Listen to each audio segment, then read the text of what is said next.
بسم اللہ الرحمن الرحیم۔ السلام علیکم۔ مزمل وائس آفیشل میں خوش آمدید۔ وہ ڈکیت تھا، شاید ہی کوئی ظلم ایسا ہو جو اس نے نہ کیا ہو۔ بقول اس کے مجھے یہ یقین تھا کہ اللہ تعالیٰ ہے اور اللہ تعالیٰ کی طاقت پر بھی کوئی شبہ نہیں تھا، مگر اس کے باوجود میں مخلوق خدا پر ظلم سے باز نہیں آیا اور آج یہاں عبرت کا مقام بنا پڑا ہوں۔ آپ ہی پڑھیں اس کی کہانی اسی کی زبانی۔ میرا نام جابر تھا۔ میں برے لوگوں کی صحبت میں بری راہ کا مسافر بن گیا۔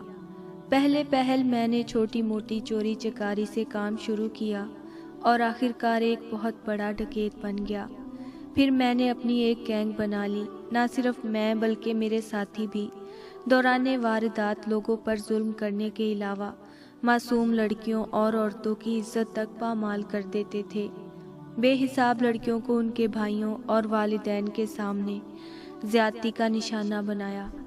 بہت سے بھائی اور باپ اپنی بیٹیوں، بیویوں، بہنوں کی عزت بچاتے ہوئے موت کی آغوش میں جا سوئے، مگر اس کے باوجود بھی ان کی بیٹیوں کی عزت لٹ گئی۔ میرا آخری جرم ایک امام مسجد کے گھر ڈکیتی تھی۔ ہوا کچھ یوں کہ ہمیں کسی مخبر نے ایک گھر میں شادی کا قیمتی سامان اور زیور و پیسہ ہونے کی اطلاع دی۔ ہم لوگ اس کے گھر کی ٹوہ میں لگ گئے اور وہ گھر ایک امام مسجد کا تھا۔ وہ آدمی نہ صرف مسجد میں امامت کرواتا بلکہ مردوں کو غسل دینا، جنازہ پڑھانا، لاوارث لوگوں کے کفن دفن کا انتظام کرنا، جوان یتیم بچوں کے لیے نیک رشتے تلاش کر کے ان کے نکاح کروانا اور حسب حیثیت ان کو جہیز دینا، یہ سب کرنے کے لیے فقط امامت کی تنخواہ نہ کافی تھی۔ اس لیے امام صاحب نے گاؤں میں ایک چھوٹی سی دکان بھی بنا رکھی تھی، بلکہ مسجد کی صفائی ستھرائی بھی خود ہی کرتے تھے تاکہ جتنا ہو سکے پیسے بچا کر کسی اور نیک کام میں لگائے جا سکیں۔ ان امام مسجد صاحب کی بیٹی کی شادی قریب آ پہنچی تو ہمیں ان کی دولت کے متعلق غلط معلومات پہنچا دی گئیں کہ ان کے گھر میں بہت سارا مال ہے، وہ اتنا جہیز زیور تو یتیم بچیوں کو ڈال دیتے ہیں، اپنی بیٹی کے لیے تو انہوں نے بہت کچھ جوڑ کر رکھا ہوگا۔ اور پھر سب سے بڑی بات، ہمیں ان کی بیٹی کے حسن کے متعلق بتا کر شہوت پر اکسایا گیا، یہاں تک کہ ہماری عقل پر پردہ پڑ گیا اور ہم پورا گروہ، جس کا سرغنہ میں خود تھا، راتوں رات امام مسجد کے گھر جا پہنچے۔ گہری نیند میں سوئے ہوئے امام مسجد صاحب کو اٹھایا تو وہ گھبرا گئے، مگر اس سے پہلے کہ وہ شور مچاتے ہم نے ان پر جدید ترین اسلحہ تان لیا اور بتایا، تمہارے حلق سے آواز نکلنے سے گولی تمہاری کھوپڑی سے نکل جائے گی۔ امام صاحب ہماری بات سمجھ گئے اور خاموش ہو گئے۔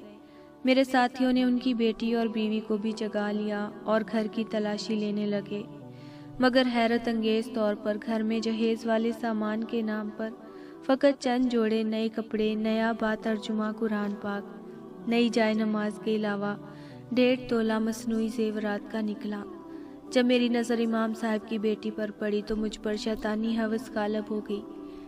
میں نے بری نیت سے اس کی طرف قدم اٹھایا تو امام مسجد صاحب نے مجھے اپنے منہ پر رکھی سنت رسول صلی اللہ علیہ وآلہ وسلم کا واسطہ دیا، مجھے حدیث شریف کا حوالہ دیا۔ ان کی بیوی نے میرے قدموں میں دوپٹہ رکھا، مجھے اللہ کا واسطہ دیا، مگر میرے ساتھیوں نے اسلحے کے زور پر انہیں پیچھے دھکیل دیا اور میں ان کی معصوم بیٹی کے جڑے ہاتھوں کی پرواہ کیے بنا اسے اس کے والدین کے سامنے ہی بے آبرو کر گیا۔ اچانک میں نے دیکھا کہ امام مسجد صاحب اور ان کی بیوی زمین پر گرے اور اپنی نظروں کے سامنے بے آبرو ہوتی بیٹی پر نظریں ٹکائے جان آفریں کے سپرد کر دی۔ ان کی معصوم بیٹی بھی ہم وحشیوں کی ہوس کا نشانہ بنتے بنتے مر گئی۔ جب سب لوگ اپنی ہوس مٹا چکے تو ہم لوگ واپس اپنے ٹھکانے پر آ پہنچے۔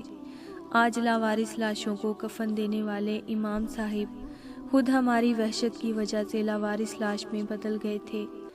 دوسری طرف اللہ تعالیٰ کی طرف سے ہماری لگامیں کھینچ لی گئیں۔ ہمارے گروہ کے آپس میں اختلاف بن گئے، ہم نے ایک دوسرے کے ساتھیوں کو قتل کرنا شروع کر دیا، یہاں تک میں اکیلا بچ گیا۔ مگر ایک رات میں کچھ اسلحہ اور بارود لے کر جا رہا تھا کہ وہ راستے میں پھٹ گیا، جس سے میرا سارا وجود چھلنی ہو گیا، میری آنکھوں کی بینائی چلی گئی۔ میں 2 دن تک بھوکا پیاسا، درد و تکلیف کی شدت سے گزرتا رہا اور اندازے سے ادھر ادھر جسم گھسیٹ کر چلتا رہا۔